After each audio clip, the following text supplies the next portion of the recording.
community of members, coaches, and professionals working as a team of like-minded individuals in constant pursuit, connecting this exclusive group with the tools and resources they require to live a high-performance lifestyle, conquering what life has thrown at them. We are Living the Fit Life. Welcome to the Living the Fit Life podcast, episode 34. I'm your host, Chad Mueller, and today I'm joined again by Michelle and Adam DeJong. How's it going, guys? Good. Pretty good. How are you, Chad? I'm pretty good, feeling fresh off of a little bit of vacation, so feeling pretty good. Yes. This is my first real thing I'm doing since after vacation. Back to reality. Wait, it's Tuesday. I know. I'm slowly easing into it. Well, I love it. Yes. And how's everything going with you guys? Great? Everything's pretty good. Jim's been super busy. Everyone's been back crushing it. Yeah, we're in week 4 now. I was telling everyone that. Only week 4? Week 4 of squats. The first week I didn't let you squat. The second week 8 reps, 6 reps, 4 reps this week. So yeah, week 4, everyone's bodies are adjusting, getting used to being back, and we've had some not old members, but members who we haven't seen in a while, sort of trickling in. So it's been a nice few reunions starting kind of last week and this week. So it's been a good few weeks. That's nice. Everyone's trying to get back into the routine heading into the fall. Yeah. So, before the school year starts. They are smart. If you wait till September 1, it's too late. Gotta get it.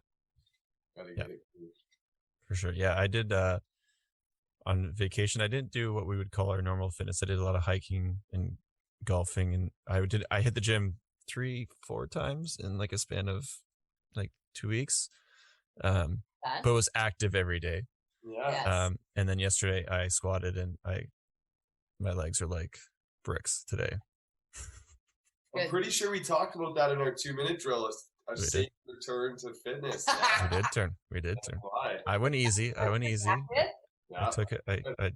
I did, and I didn't squat on vacation. I actually had a few barbell situations, but I was like, well, not ready to squat, so I did some lunges, step ups, those types of things. So I thought I did.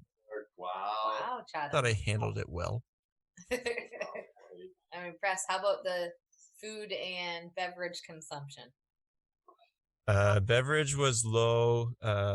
Only 2 nights we consumed bad drinks when we reunited with some friends, and then food was pretty good. We stayed. We unfortunately, like when you're on vacation for that long, you get tired of like buying food. But we did grocery runs every 2 days, and only ate at a restaurant once a day. That was our kind of our goal. Yeah. And then we spent some time with some friends at the end, so they gave us some free meals, which was a nice change of pace. Nice. That's awesome. Yeah, it was good. It was good. So got the greens, got the proteins. Fit Life Vacay. Tried to.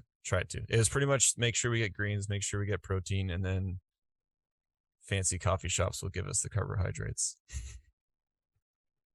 There you go. Nice. A few little bakeries for sure. That's right. But yes, so we're back, and today we're going to dive into our favorite topic, recovery again, and more specifically the world of Whoop. I'm sure avid listeners have heard us talk about Whoop, wondering what the word Whoop means. Some of you might know, but this is sort of a podcast for you to learn more about Whoop. This is not a sponsored podcast. They have not returned my calls yet. And we're not trying to necessarily sell everybody on the product, but it's a great product that the 3 of us have used on and off for the past few years. And I think each one of us has sort of a unique experience, and I think we've all seen good results. So we thought it'd be good to kind of dive into what Whoop is and how we've used it and how other people could possibly be curious and want to take the sort of the jump into Whoop.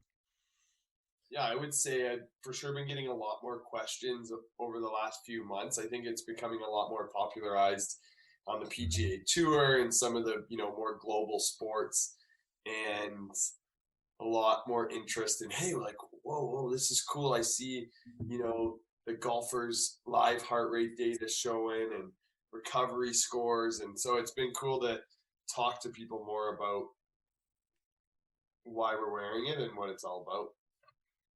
Yeah, I think we've talked about it a lot on the podcast. I think it's about time we, talk about it specifically. Yeah, for sure. So like what let's just start off and throwing this out there for anybody that maybe that doesn't know, like what is the general idea of Whoop and sort of this specific wearable tracker?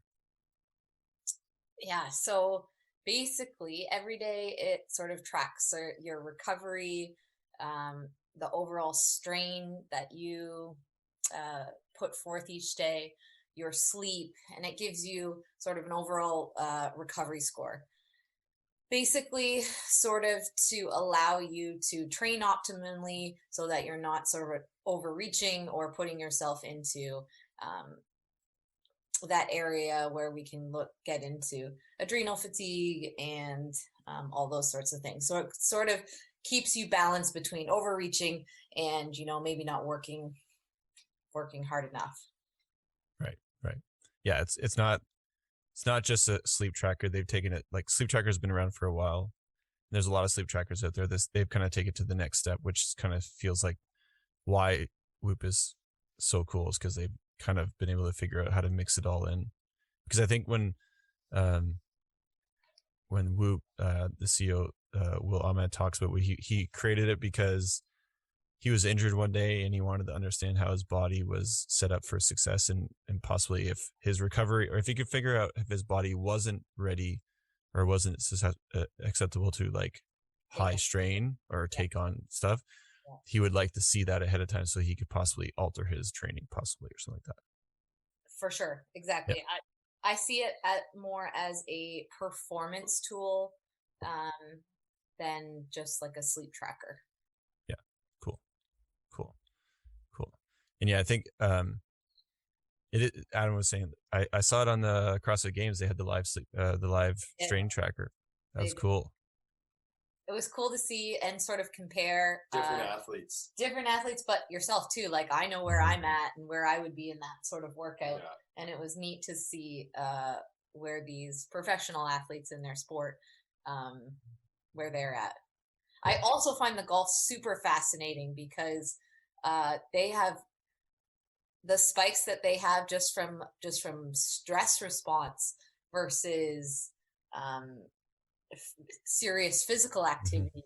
It's super interesting as well. So there's all sorts of factors that go into that heart rate number. Yeah, and I think that's the coolest part, is like, it's not just for high performance athletes. I think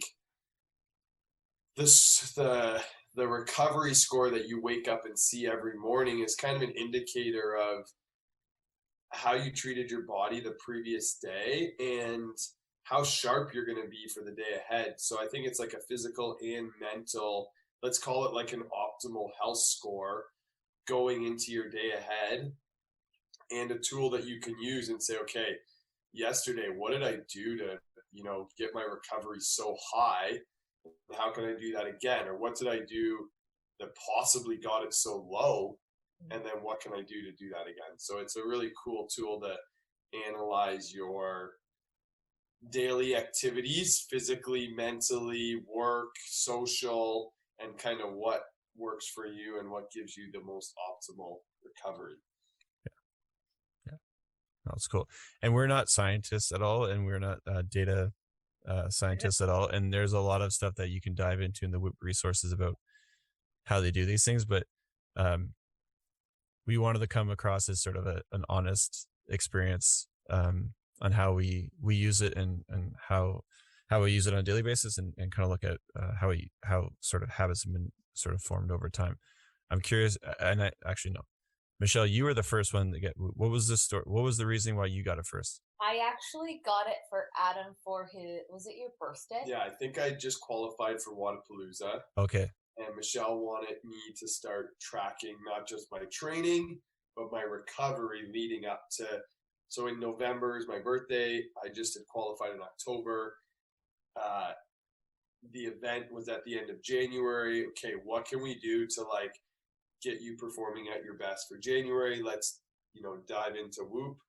And that was like a huge eye opener for me, because I like to just run full speed ahead all the time from the second I get up to the second I go to go to bed, and my recovery scores were bad.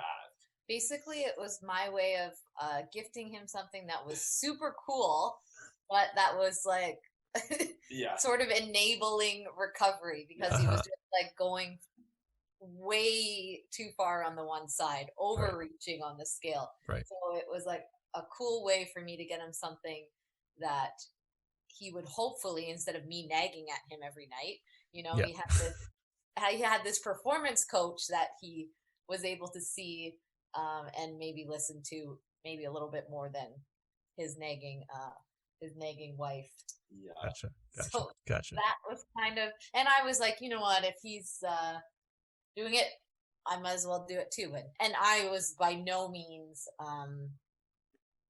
amazing No, yeah, as you're well. So when Did you buy it in Wadapalooza when we went? No, we had it before. You had it before. No, Did you have it? You did. Well, I bought it beforehand. Okay, gotcha. Yeah. But I feel like it was our first indicator for both me and Michelle that our daily stress was way too high, not necessarily just physically, but like mentally. And no matter how many hours of sleep we got, we were waking up with super low HRV, which is an indicator of your nervous system stress. And we just were overcooking ourselves physically and mentally every single day. So we had to figure something out. Yeah, it was a cool eye opener to see that sometimes just pushing it on one end, especially like with our fitness, wasn't necessarily providing as much benefits as we could be receiving. Yeah. But that's kind of where the journey all started, because then we started implementing like, okay, we're going to do no phones, no screens an hour before bed. How does that help? Yeah. Epsom salt baths, foam rolling, stretching, yoga, this, that. So we just started, like, especially me, trying to do all the things before bed, but adding more stress almost by trying to do them. So like they weren't helping. But it's just been a journey of sort of figuring out what works for us and chipping away. Yeah. But I think what's cool about it, I mean, when we started this podcast, right, we talked about the pillars and we've talked about recovery for a long time. And I think one of the things is when someone starts on their recovery journey and starts adding these different things like treatments or sauna or cold, whatever, the Whoop is great because it's there to actually qualitative, like have a way to track it, right? Like you can always like just write in a journal and say, okay, I felt good after the sauna, but like the numbers it's really nice to see that. And over time you start experimenting for sure. Like getting Whoop is definitely not just like a 3-month thing. Like you get it and you need to experiment with what works and try to figure out what these numbers mean. But it's a great way to include while you're doing that so that you can actually see firsthand how these things are actually affecting your body, like right away. For sure. I'm a numbers person. And for me, seeing it, that puts a lot of pressure. Not so much pressure, but encourages me a lot more than if I don't know. All of a sudden I have this score where now I'm sort of responsible for. Like I told you when we were having that meditation, I think when I did meditation for that 1 month, I think my recovery score was at 24. I think it was up 20. My HRV was up 24 points, I think, from meditation. And so within Whoop, you can track, there's like a little journal section where every day you can track whether you've had caffeine, whether you slept in the same bed, wore earplugs, all sorts of different things. And Whoop in the background will keep track of that and tell you at the end of the month, okay, when you did meditation, your HRV was X amount higher, et cetera, et cetera. So interesting when certain things you use these tools so that you can implement them, and then Whoop kind of gives you a score and lets you know whether it not just a one-time thing, but across time, whether it was helpful or not. Yeah. But then it's up to the end user like myself who saw that meditation score, and I haven't quite implemented that into my daily routine yet. But it's up here and I'm thinking about it, and I'm aware of the positive benefits. But like you said, I would say Whoop sort of got us into the trenches of recovery and trialing and erroring a bunch of things. What about you, Chad? When did you start? I started shortly after Michelle, I think. I was inspired or influenced by probably CrossFit, the Buttery Bros, you guys. I also like data too. At that point, I think it was like, would have been 2 years ago. I think we joined all around the same year. That's right. Mm-hmm. 2 years, probably right. I've sort of always been a terrible sleeper, so that kind of helped drive me there too. Yeah, I don't think I think sleep was one of the big things, because at the time I think I was working and just not getting good sleep, or not feeling like I was getting good sleep, waking up early, seeing those results. So I think that was the big reason for me. And I think I've been on and off for the 2 years. Like I did it for like 8 months. And then I sort of shut it down for a little bit, and then I went back on for a little bit, and then I shut it down for a bit, and then I've been on now for the past, I think, 9 months or something like that. And I've we'll get into like the stories of like that kind of journey, but yeah, it's been cool. And the minimum, so Whoop asked for you basically be on it for 6 months for them to get any sort of foundational amount of data. And I would probably agree with you guys that like at first it's really, really hard, and at first it's demotivating to see the low scores, because you're just like, oh, I feel great. Like before you had it, it's like, maybe it's placebo effect or something like that, but like before you had it, like I feel great, I can do this and all that sort of stuff. And then it's like the number starts, you see the numbers every day, and it's like, damn, like I got some work to do, which is cool, because I think that's the point. Keeps you accountable. Yeah, but I agree with you, Chad. Like at the beginning, you're like, oh, I'm just not a good sleeper, or I'm just, you kind of play the blame game for the first little bit, and it's like, oh, this, just isn't, I'm just not good at recovery or whatever. You start to use that language, but then, you either, go 6 months, pause it for a bit, and then get back into it. But I find the second time you really get back into it is when you make your biggest change. Yeah, the gains for sure. Yeah, you see improvements.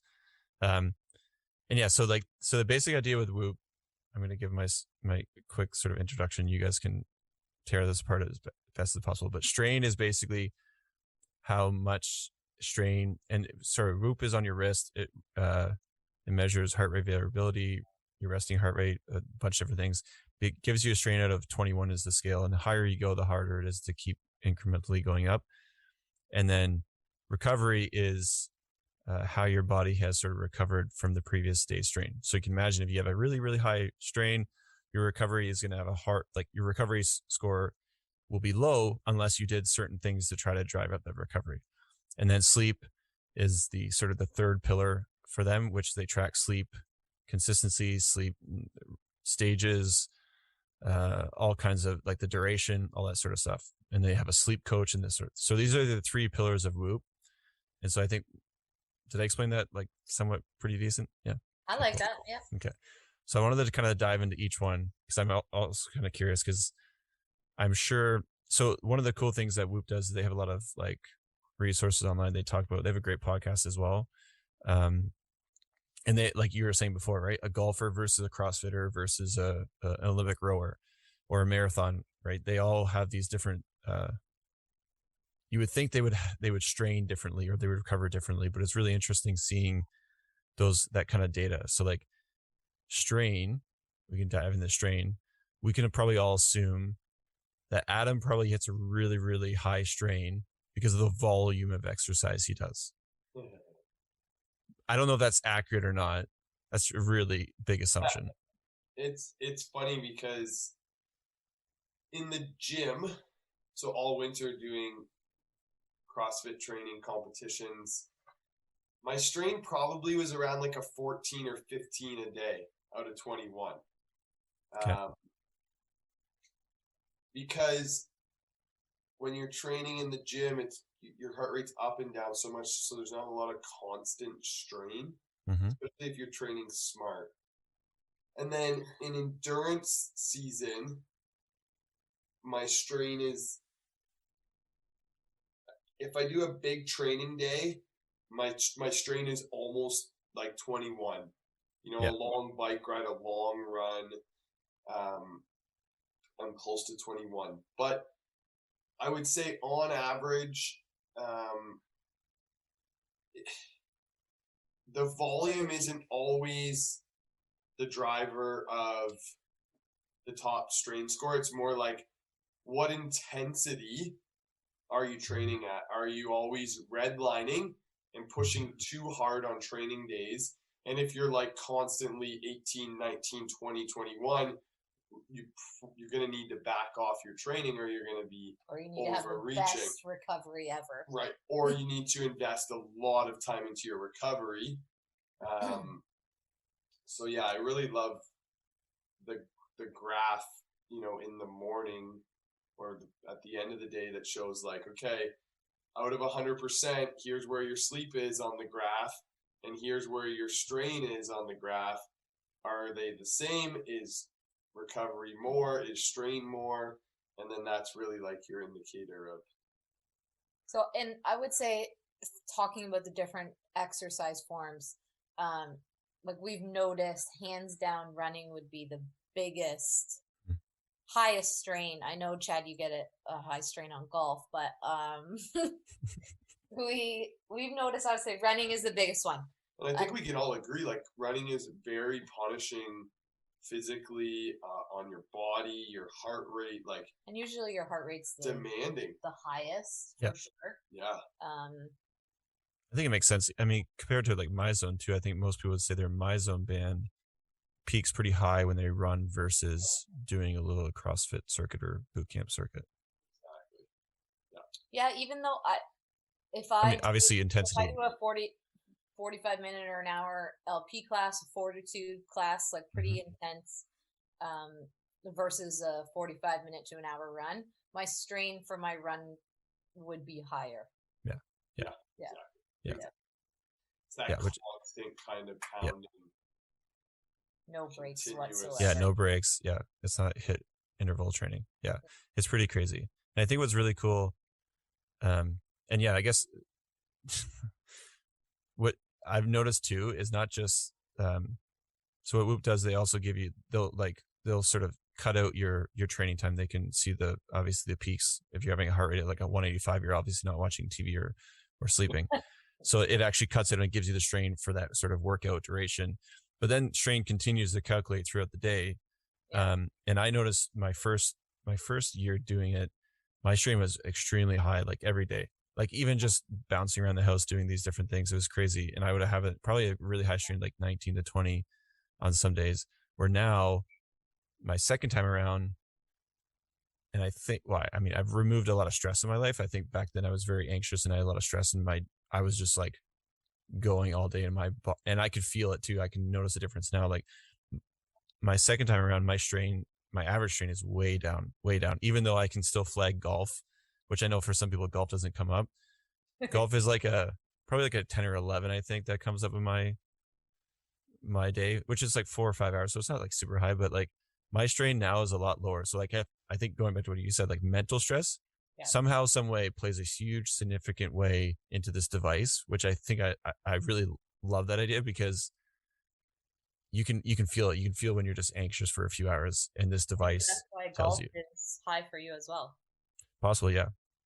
Who knows? I mean, I don't feel anxious playing golf, but there's definitely a lot of like focus for sure. And that's, those golfers for sure. Their data is pretty crazy. Like professional golfer strain is like crazy high. Yeah, I think it comes back to what you're saying, the mental strain, and then physically being out in the sun. Yeah. You're out there for 4 or 5 hours. There's just that toll on your body. It depletes you. Yeah. For sure. It's super cool. Sort of different than a MyZone or a heart rate band. Whoop, kind of like Chad said, Whoop tracks your activities no matter if you start the workout or start the strain or not. So it'll randomly, like sometimes I'll even get it on a Tuesday when I'm coaching because I'm so riled up that like sort of cheering for everyone the whole time. All of a sudden I get, whoop, there it goes. The heart rate's pounding, you press it and you have an activity. So no matter if you want to, you can go in there and physically add an activity, or it just monitors you and it will sort of pull it from your body or pull it from your data automatically, which I find pretty cool. Okay, so listen to this. I just looked it up. So my strain, January 12.1. That's my average daily strain. So that was leading up to the CrossFit Open. Yeah. February 12.8. March 14.4. April 13.8. May 15.5. June 17.5. July 18.8. Yeah. Right. So that's one reason. Your endurance is higher. More straining. Strain physically, Yeah. And that makes sense. That's why you're also consuming a lot more, like the caloric intake is higher. I think that's also the cool part, and I'm interested to see how this rolls out because I know that Whoop has sort of a coaching aspect of it. Because like going to what you were saying, right? Like so, a normal person going to average member going to LP, right? The Monday to Friday workouts, Tuesday and Thursday generally before were high strain days for me. The workouts that we did Monday, Wednesday, Friday, if you're just squatting, doing a little bit of stuff, obviously that's not going to like peak the same sort of level, right?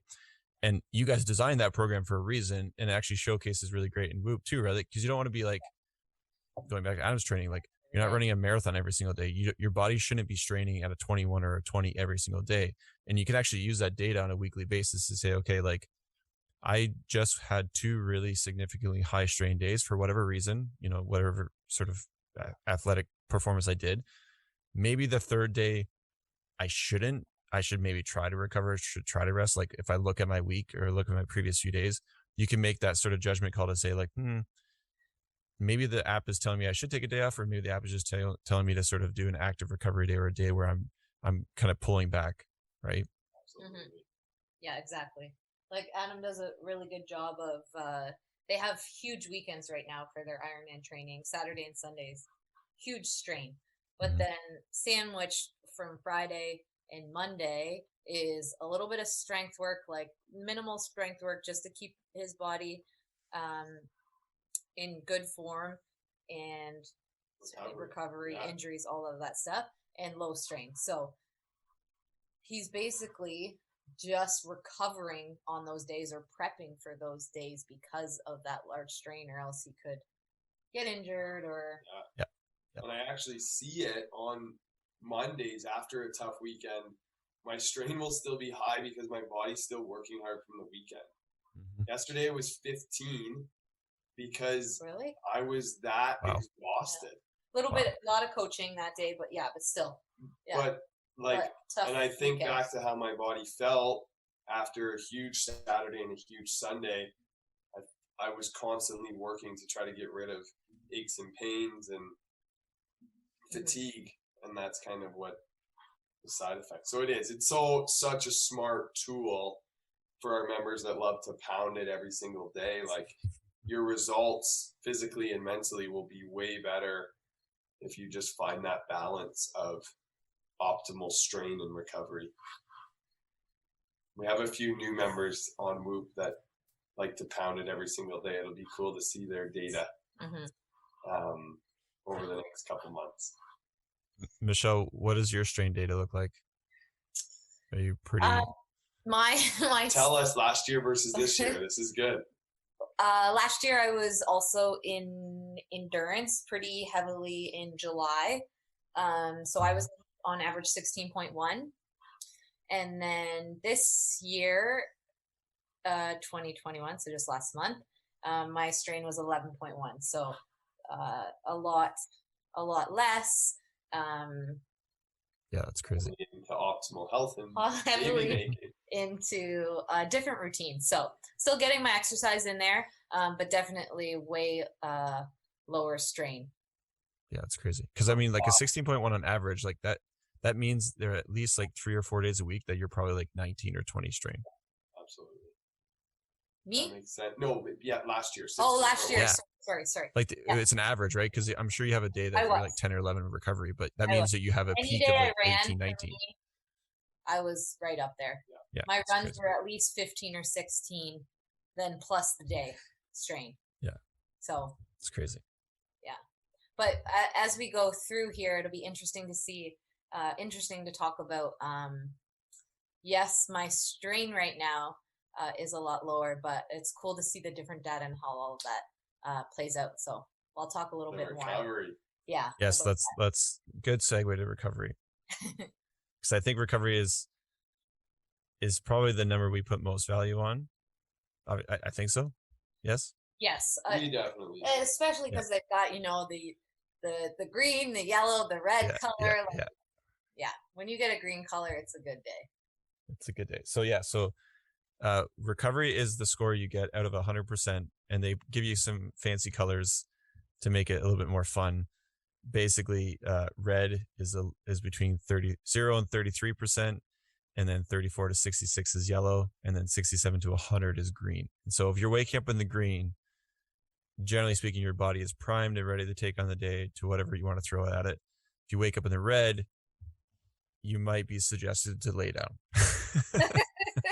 Just depending on the to send it maybe that day on the workout, or it's a great day for a recovery day. Yeah.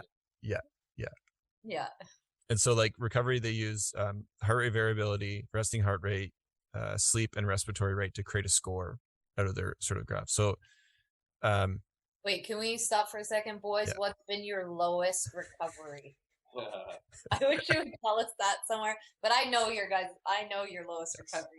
Chad's got a 1%. Chad's still lowest.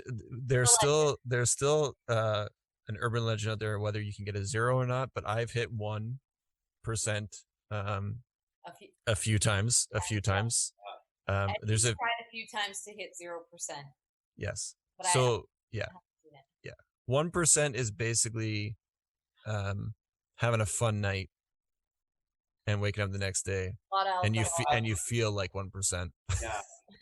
But I feel like a lot of alcohol combined with your kids waking you up early. Sure. So usually a fun night means Eddie doesn't have kids, and he gets that's true. 1%. And that's the crazy thing about it. Like Eddie is a younger person, pretty athletic, but when he wants to have a fun night, he has similar data too. So I think one of the biggest things that you find out right away with Whoop is that alcohol is no bueno, not good. Yeah. That is like the biggest, I guess it's obvious, but like when you see the data, it's pretty crazy how much alcohol just does to your body. Think about when you think about what goes into calculating recovery. So if you look at HRV and you look at resting heart rate. Your resting heart rate, right? What does alcohol do? Mm-hmm. Like it's going to. My heart rate can be 10 beats per minute higher average throughout the night because of alcohol. It's crazy. It's crazy. And it doesn't take much alcohol either. Like we're not talking about getting drunk on alcohol. I mean, the 1% for sure would be having too many, but even 2 glasses of wine an hour before bed, you'd be in the red for sure. It's guaranteed. Yeah. It's crazy. Have you ever hit 100%? You're asking us that? Yeah. We need to ask Brock or Eddie that. I think I've hit it once. I've hit 98. That's been 98. That's been the highest. Yeah. The young guys. The young elusive 100. They were unbelievable. Yeah. So, Michelle, you were mentioning this before. So your strain is now lower this year than last year. Have you seen a difference in your recovery scores? My recovery score is exactly the same, 60% last year to this year. So even though my workout strain and activity strain is a lot less, 5 points 5 points Mhm. less. My recovery Your didn't body's improve. working hard.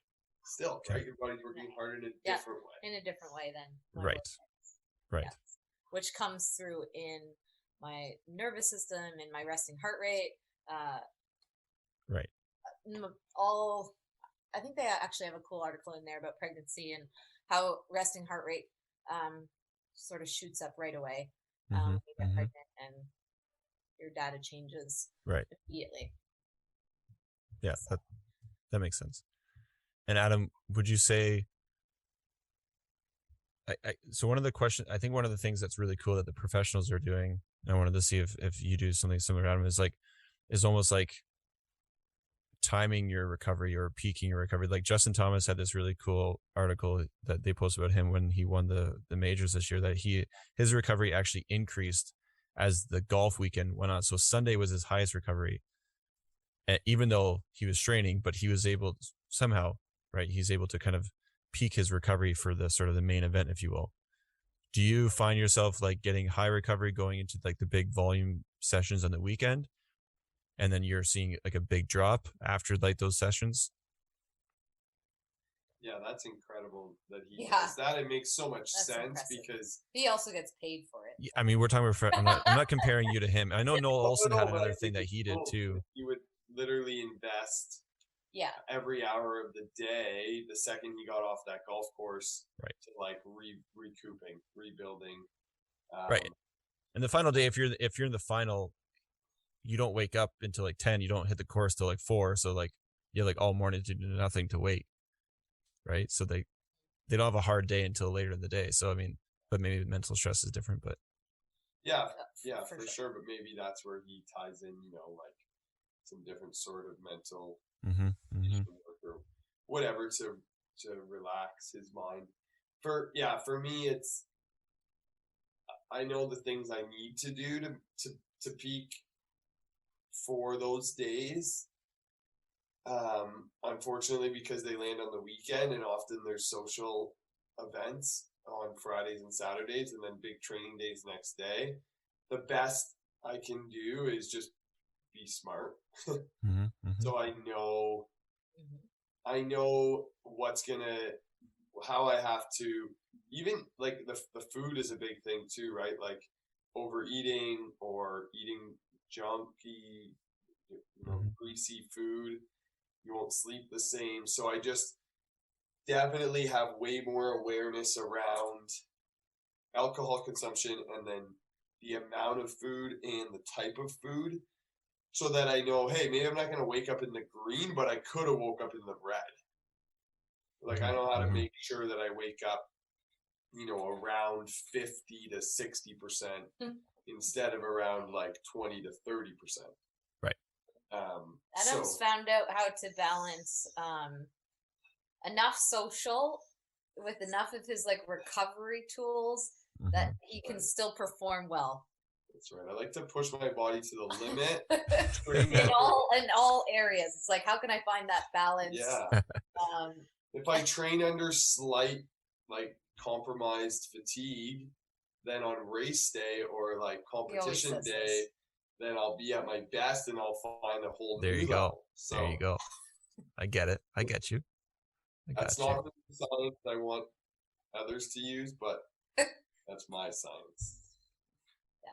I get it. So I'm not quite like Justin Thomas, but like, what would your recovery? Like on a Monday, you were just saying you're straining on the weekend. You obviously a lot of distractions on the weekend. Plus, out of anybody, your volume is on the weekend. What does your Monday, Tuesday look like from a recovery standpoint? Like, are you almost guaranteed to be low? Yeah, Monday was 65, and then today was up to 82. So after like a low key day on Monday, even though strain was high because I was recovering. Sunday we try and have a good dinner, nice quality dinner, and then we do try and get to bed early because we're up pretty early on Monday morning. So Sundays are usually pretty good. And then my week will kind of peak as I go throughout the week. Tuesday will be better. Tonight will be better again. If I look back to last week, I'm pretty much, let's say I'm green green recovery. Monday, Tuesday, Wednesday. Thursday last week was green. Friday was 66%, so 67% is green. And then Saturday, 64%. But then Sunday, after a huge day Saturday, 16% going into Sunday. Mm-hmm. And what do we do? And then what a do we hard do? run on. Then a hard run Sunday.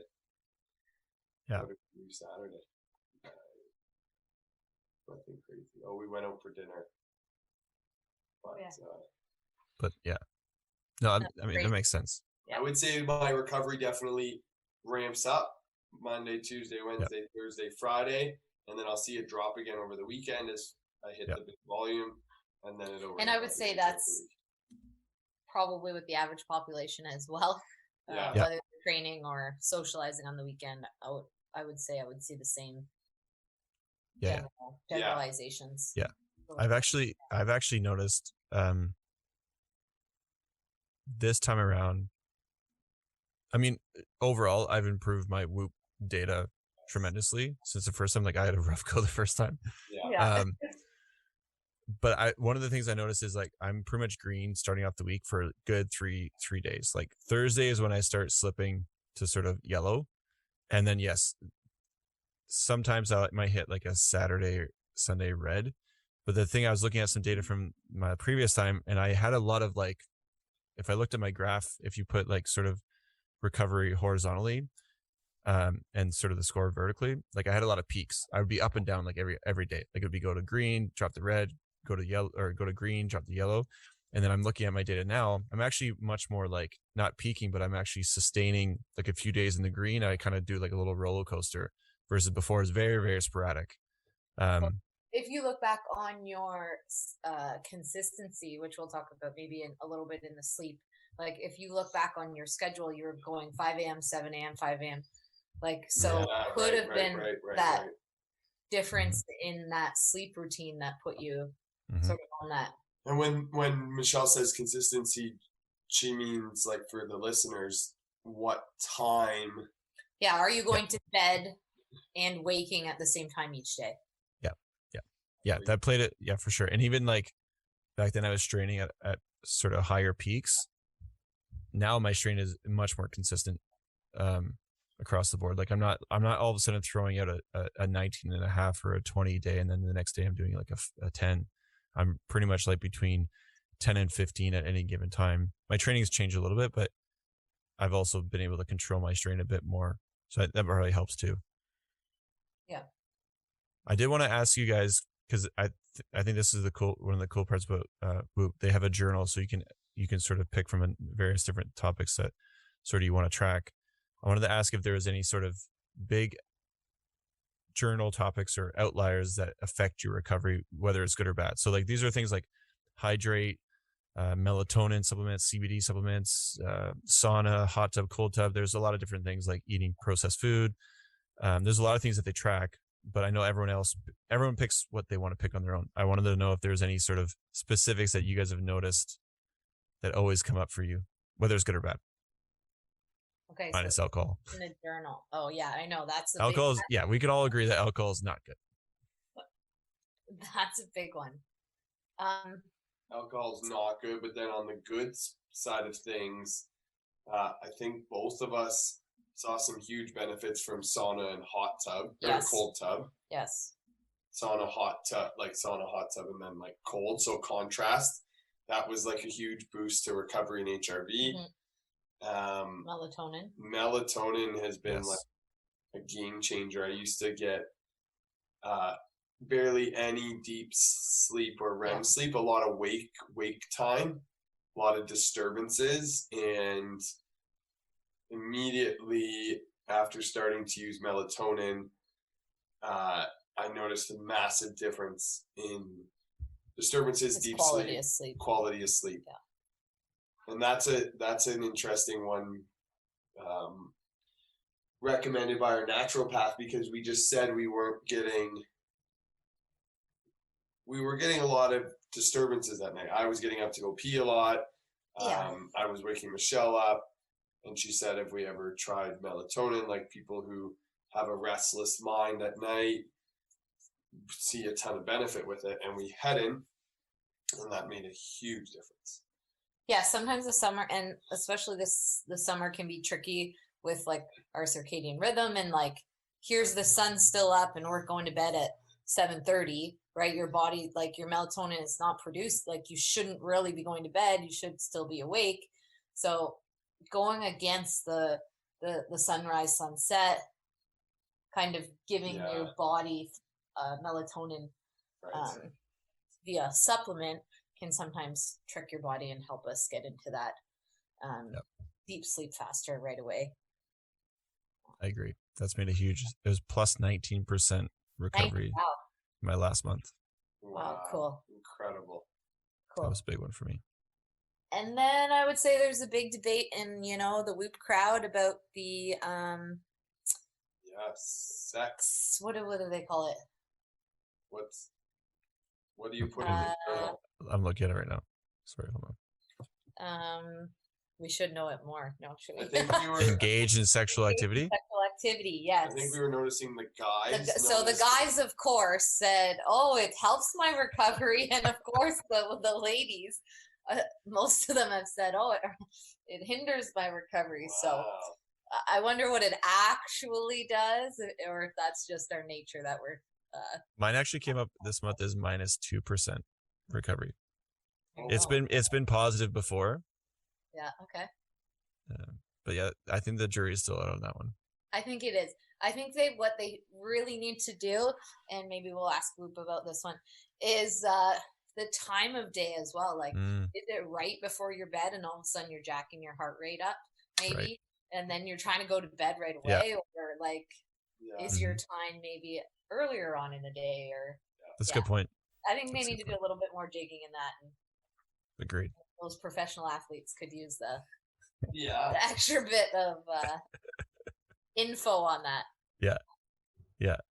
I find the ones I've been using lately, because you can change your journal as you want. Yeah. And the ones that I've always the first time around, caffeine was like right away for me, showing that my recovery was really, really low, and it created a lot of strain and my anxiousness. So like I've actually removed caffeine, and I just drink decaf now, and I don't drink any caffeinated drinks. So like that was actually like a lifestyle change that like right away through Whoop like made that change.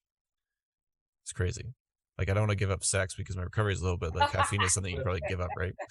I mean, lifestyle change. Like, caffeine is caffeine.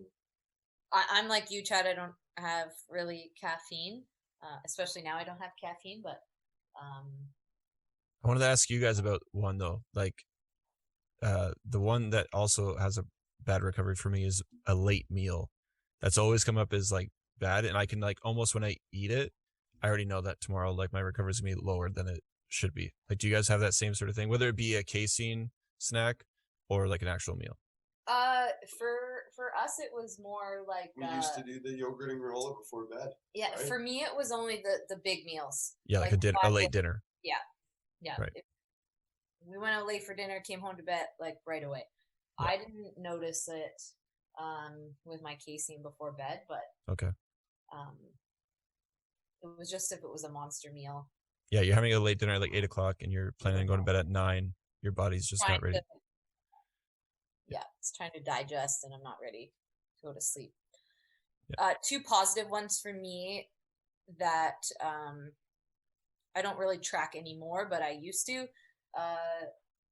Earplugs were one. Mm-hmm. I would say, especially if you sleep with someone else, and the sleep noise machine. So two of those things to try and that helped me get a little bit more sleep time and less time awake. Those were two of the journal entries. Yep. I don't have many sleep aids. Hydration is a big one for me too. I try to track my hydration, and when I see a good hydration day, like going back to what I was saying, like it's crazy how food and water play such an effect to it. Like you really see it. Like they also have like you can track your processed foods and stuff like that. Like you can track like whether you're keto or paleo or whatever. It's crazy how if you're trying to experiment with also nutrition, how you can actually track it here too and see how your body accepts it the next day, which is pretty cool. Yeah, you were talking about it. And it's not just like hydration before bed. It's like No. hydration throughout the day. Yeah. Yeah, exactly. We never use this one sort of as a tracker in our journal for Whoop, but I did want to bring it up as this was one of the biggest things right away when we got Whoop that we had to change and saw big differences. Was we would eat dinner, get the laptop back out, and work until bedtime, like right until we went to bed. Yep. And as soon as we took that routine out from post dinner work, that made a huge difference in our recovery. So that was a big one. We didn't necessarily track it on our, I don't know if we, I don't even know if at the time, though, that was in the journal. A journal entry. Yeah. It's there now. Like if you look at a device, a screen device before bed. Screen device, yes. Yeah. Yes. Yeah. Yeah. So that Cool. one was a big one for us originally. I think it would be really cool, and I wonder if this is happening yet or not. I know that they have like the coaching system on the side of things, and I know that a lot of like collegiate teams use this and coaches use it to see their team's strain and recovery. So I think it's also kind of cool, even from like a gym perspective. Like if you guys had access to, say, like we know the weekends have distractions and they're fun, and we don't always get the best sleep. But it would be cool knowing, coming in Monday morning, when people are coming to the gym at 5 a.m., 6 a.m., whatever, what their body's ready for, right? Coming that day. Like, did they have a massive bender on the weekend, or they celebrated a birthday and then they show up on Monday? And that would be really cool data from a coach to say, like, okay, like you're not going to PR your squat here, and you're maybe just kind of go a little slower than you normally would, right? Like, it would be cool to see that on any given day. And even seeing like, I come to the gym and on Friday, you can see that I've been straining super high for the past few days. Like, should I kick it again for some sort of Friday compete class or something like that? Would be cool. Be a great way to track attendance. When you show up in the morning, coach has the iPad out, see the Whoop recovery score. I just love that idea of, like, you're so right. Like, you talk about a way to spark an injury or create some issues. Well, it's you probably see it, right? You guys always say attendance dies down. Like, you guys have the low attendance on a Thursday. Yeah. Thursday. Yeah. Right. So like if I had a bender on the weekend and I came Monday, and you saw that I had red recovery, and you saw that I was sweating, I was going hard, you could probably assume that I'm not going to come Tuesday. Right. Or if I do, then you should be like, hey, Chad, maybe you should just, take it easy, bud. You've been on a 5-day red streak here. Like, what's going on, man? Great that you're here, but let's just take it easy today. Get a sweat on, but let's not overdo it. Yeah. That is one nice thing about starting the week off with a strength day. Yes, we do have like a little bit of a conditioning circuit, but it's not let's go from sending it from a social scene on the weekend to sending it early Monday morning, right? It kind of eases you into the week a little bit. But I think as long as someone's not in like deep red, being in the red for one day is not like a huge deal. Like, we don't necessarily use this band specifically on like a extreme day-to-day use. Yes, I know if we're in the red, like we would definitely be more cautious, but it's not you're not going to work out.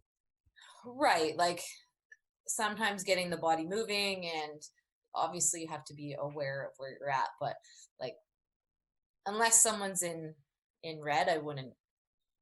Like, yellow is totally. Michelle, you're right. It is our big picture tool that helps us determine what to do and what not to do on an ongoing basis. Right. Building habits. Especially for you. Adam's he's less analytical in terms of like daily numbers, where he's looking at this as an overall tool in terms of like long term. Okay, are the things that I'm doing helping my overall recovery score? not necessarily analyzing it every day. Yeah. For me, there are certain things that I look at every day, and it will get into my head on certain things. So there's like different things that I look at, especially the respiratory rate. So we haven't chatted about this yet, but the in the sleep section of Whoop, there's this respiratory rate section, and very, very interesting piece of the puzzle when it comes to your immune system. So you can see on a daily basis, it'll vary really like fluctuate. a few points. If you few have decimal points. Yeah. Decimal points. If you have a few drinks, maybe yours. I've noticed yours goes up like a point or something. But any significant spike in this number means that your immune system is fighting something or getting ready to sort of take on something bigger. So I have used it a lot when it has come to COVID. And I feel like this is part of how Whoop maybe got a little bit bigger too. They kind of the COVID number. Yeah, they really kind of push that in terms of a way of check out your number. If you're spiking here, you potentially have the early signs before you even feel it. This is your body's way of telling you that you potentially have COVID coming on in the future. So it's been, I have really appreciated that number over the last little bit to just to monitor it and make sure it's a nice little immune system check. Is my body functioning properly, or is something sort of out of whack? And interesting to see, like a friend had an infection, and all of a sudden this was about 2 months ago, their respiratory rates spiked up, and it's like, oh, is it COVID? Is it? But it's interesting that not only does this number increase for something like COVID, but it also increased for any sort of stress to the system, stress to the immune system. And they ended up having to go get antibiotics, etc. So it's a neat way to sort of keep track of yourself and your overall health that way. And Whoop has some great data on how they did that. They took a lot of people to study that to actually do it. So it's not just some flaky number. It's actually predicted a number of different COVID cases. Yeah, now that thousands, tens of thousands. I've seen it in a variety of settings, like with my friend, and then Adam with his vaccine, same sort of immune response. That respiratory rate was up, so it's so cool that you can see that immune system working just from a number in the system. Yeah, crazy. Yeah, I think I think for some people, like, they don't want to. They've told me that I don't want to get Whoop because I don't want to look at the number in the morning and then just not do what I'm going to normally do. Right? There's that idea, right? Like, I know some golfers, they don't look at it before they golf, or some CrossFitters before they go an event or at the CrossFit Games, they don't look at it at all. They just they don't want to see a red recovery on a day when they have to perform, which I totally get, right? It kind of gets in your head. So, I mean, I get it. It doesn't have to run your life, but I think even like the practice of, like, even for a CEO that has like a big presentation coming, or this isn't just about physical performance, right? It's just being at your best at whatever you need to do. And you can't be peaking at all the time, right? And I think that's one of the things that it teaches you. That's like, it's okay to have those down days, but you try to like bounce back as fast as possible, right? And it's like, can I bounce back from a red in one day? And what do I need to do to get there? Yeah. And Whoop helps you learn that. Yeah, I love that. Like, you know, going into a competition, you want to make sure that you've figured out the solution before it happens, and maybe you use that as a tool to learn from. But I'm the same. Like, I'm not looking at my recovery score before a big training session, but I'm going to look at it after the weekend, and I'm going to say, okay, now when I have a race in a month from now, here's what my last few weekends look like. What do I need to do to make sure that I can peak for the right day? Yeah. So it's definitely a long-term thinking tool that helps you learn from it. And I think like everybody, like, you know, we have a tendency to punish our bodies on the weekend, whether that's socially or physically. In your case, Adam, like the volume of training that you do on the weekend, or whether someone's going in and punishing their body with bad food and drinking. And then Sunday is like a day where, you know, you could be distracted by certain things, or you just have a day to do whatever. But then Monday you have to perform at your job or whatever. Right. It's cool that Whoop can show you, are you actually ready to perform on Monday? Like, what did you do on Sunday to get yourself into a state that I'm ready to take on the week, right? And it's cool that it shows you that. Or does it take me 3 days to get back into that level? Like, how quick am I to recover back to a state? Absolutely. Yeah. Cool. Let's talk about sleep. Fun topic about sleep. So sleep tells you the duration of sleep. It gives you a sort of a sleeping coach. It tells you how much sleep you need based on your strain, because the higher your strain, the higher. We all know sleep helps your body recover. It's one of the best ways to let your body recover. It tells you the stages of sleep. It tells you sleep consistency. When the show was talking about latency, there's actually a lot of stuff when it comes to sleep, which is really great. What is, maybe Michelle, because I feel like you're like the sleep queen in our Whoop group. No. Actually, no, Eddie is the sleep queen. Actually, that's true. But you live a more normal life than Eddie does. So, my sleep has been, and tracking has been very, very interesting since being pregnant. And I used to be pretty good sleep queen when it comes to staying asleep. Like as soon as I'm asleep, I would have very, very good efficiency. Is this before you slept with the child beside you that wakes up like 6 times a night? Yes. Well, before I wouldn't even wake up once. I would go to bed and then not even go to the bathroom in the middle of the night and then wake up to my alarm. Wow. Yes. Then I have a significant other who has a tendency to get up a little bit throughout the night. But with the things that I talked about with my earplugs and the sleep noise machine, I did a pretty good job of not getting woken up too much. Or falling back asleep quick. Yes. But what I've learned recently is about this efficiency. Now being pregnant, I'm also waking up to go to the bathroom. I'm also moving from my sleep's been the only sort of somewhat complaint that I have for this process so far, because my hips are really sore, so I'm going from side to side. I can't sleep too long on each side, so my time in bed is way higher than my actual sleep time. So now I'm running over an hour of awake time, which before, like, that would be unheard of. It's like at least double my awake time right now throughout the night than it was before. That's not that. I know for me, Chad, like going from like 25 minutes awake time to over an hour is a lot. But isn't that just like a difference of routine? Like whether or not you go to bed and you're like, you go to bed to go to bed and you wake up when you wake up, you don't like snooze, you don't watch TV in bed. Like, isn't that just a difference of routine? Because if you woke up, or no?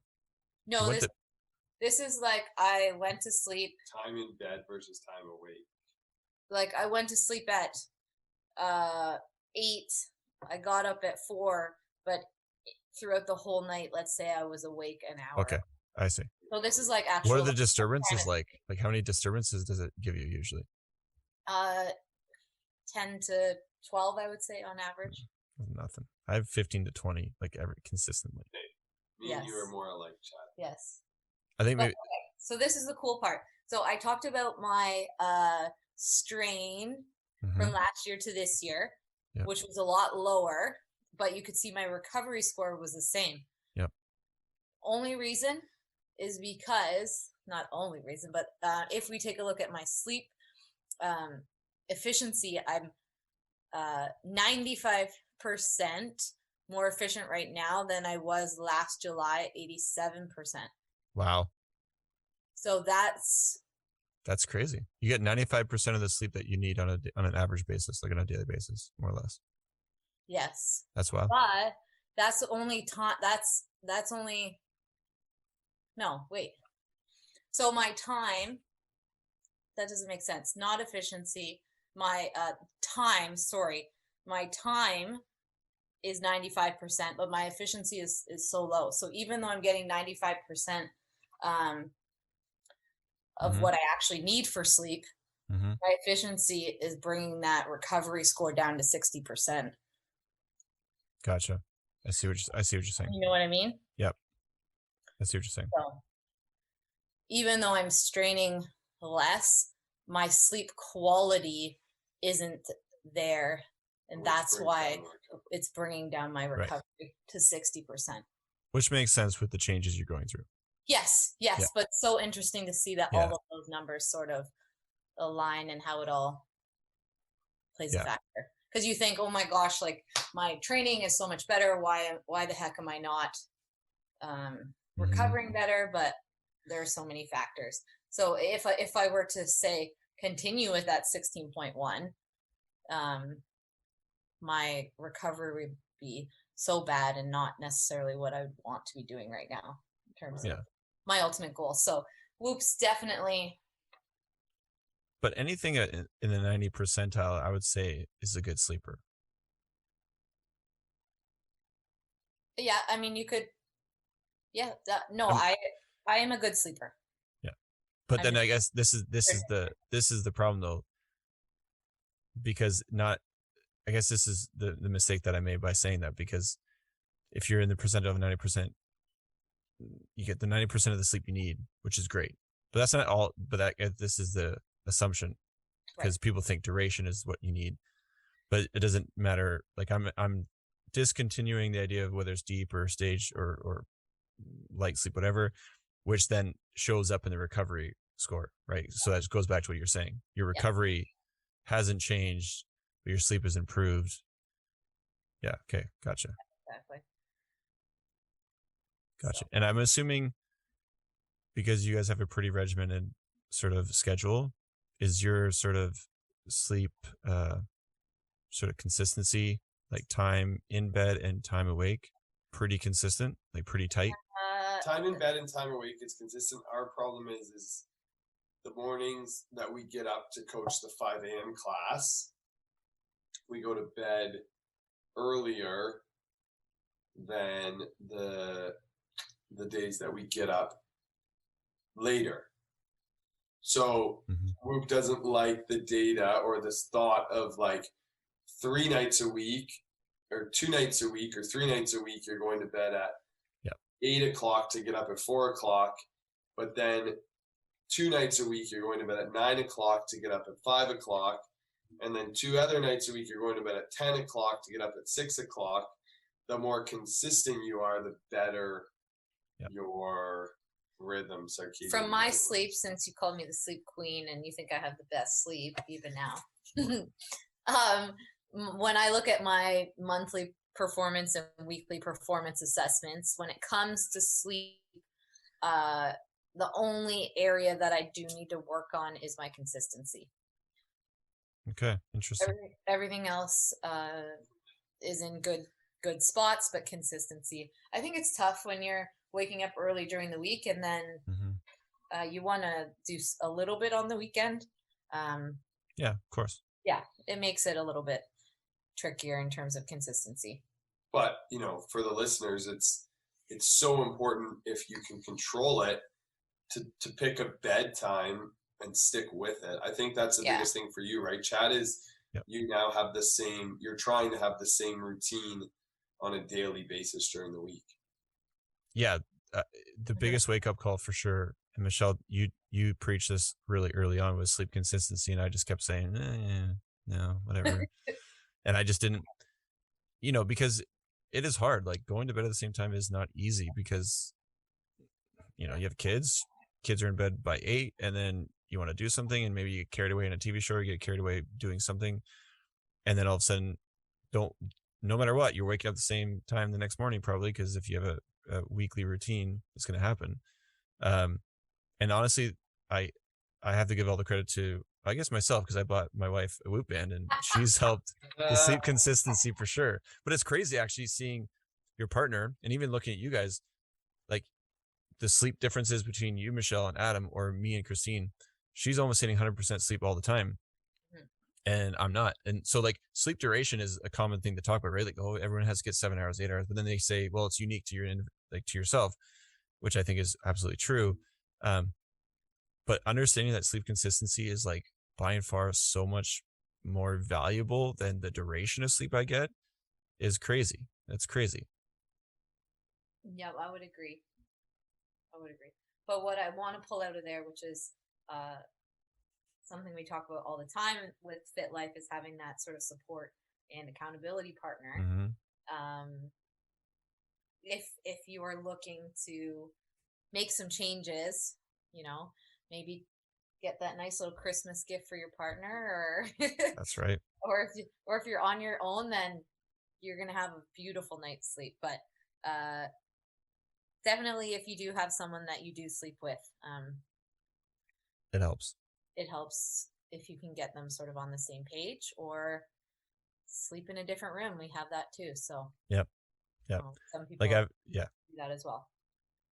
I the first time around in Whoop, I was hitting, for me to hit 90% of my sleep score was never heard of. 80 was awesome. I was pretty much 60 to 70, and now I'm almost always over at 90. I've hit 100 a lot of times.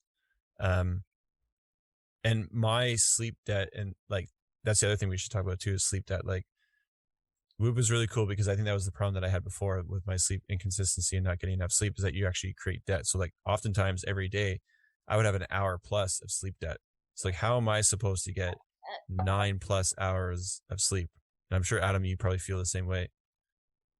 Like sleep debt, and actually probably for you, it's actually strain and sleep debt, because strain equals more time sleeping. Yeah, so if you put in like tomorrow I want to get by, or tomorrow I want to perform, or it includes your sleep debt, it includes your strain. So I just put in for tomorrow, if I want to get up at 5 a.m. in order to reach that goal, I have to go to bed at 8:30 because it wants me to make up for that lost time. What's your sleep need for tonight? Like how many hours? What does it tell you for hours? Tonight's sleep need 8 hours, 45 minutes. Okay. So knowing myself, my time in bed should probably be more like 9 hours and half at least. It's crazy. And I only need 7 hours and 39 minutes. What did you put? But I also have a swim tonight, so that could change. Oh, right. Mm-hmm. You get a little more strain. Yeah. So like that's one of the cool things I find with sleep is the sleep coach. And just the breakdown of like what my strain is today and how that increased my sleep over time. And then also, if I decided to watch a Netflix show last night, how much more sleep do I need to pay for that kind of thing, right? Like it holds you accountable just by like putting in that context. Like, I beat my body up today, so now I have to sleep. And I mean, sleep is not a bad thing. Like we're talking about sleep like it's evil, but we all know that sleep isn't easy, unfortunately. Like in our lifestyle now, sleep is a hard thing to do, especially when you don't have that consistent sort of habit, right? Yeah, and I think that's what we've figured out as a group, is that sleep quality is way more important or just as important as quantity.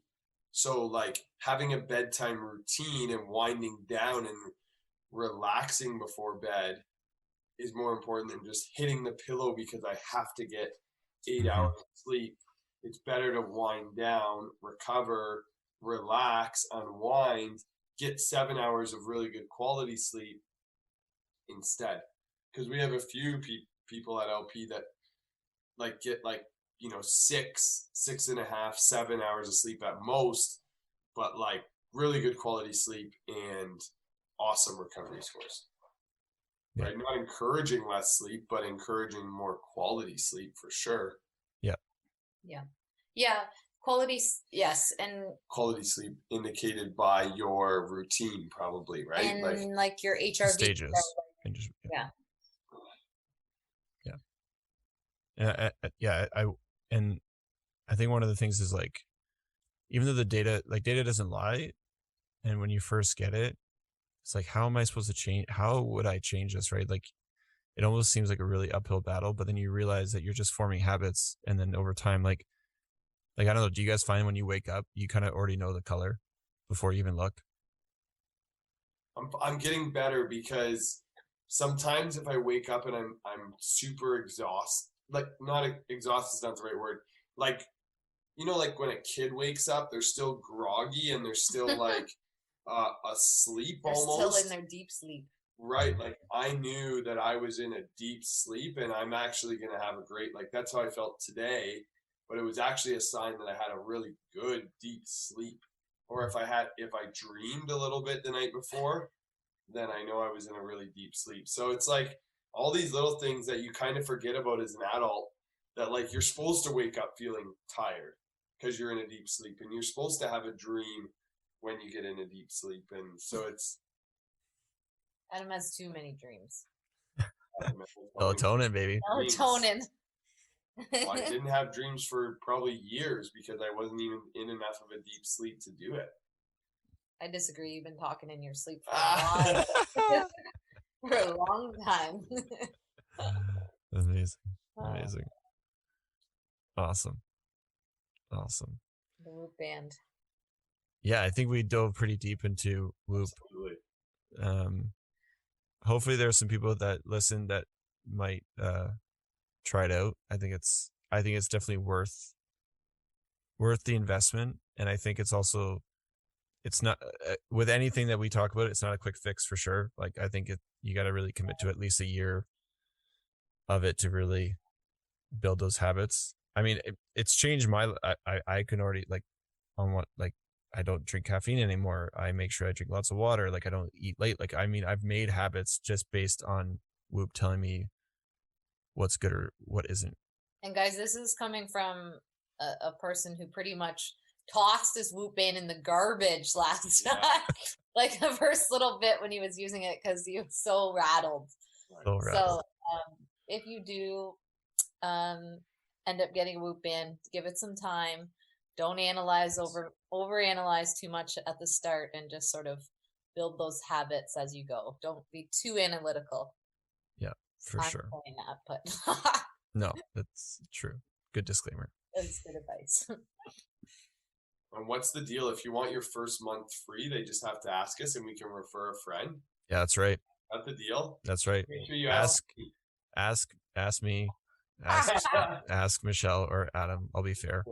But yeah, you get a little bit of discount. So nice little referral in there. But it is a 6-month commitment to start, because you get to wrap with it.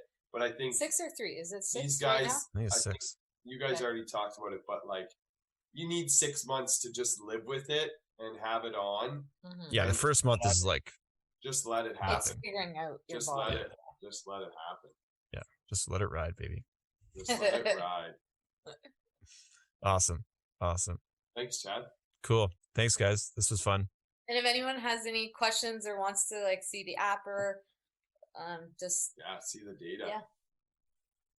Yeah, we'll try to maybe post some pics on our socials and stuff. Pictures, yeah. Awesome. Cool. Thanks, guys. This has been a fun chat. Thanks, Chad. All right. See ya. Bye, everybody.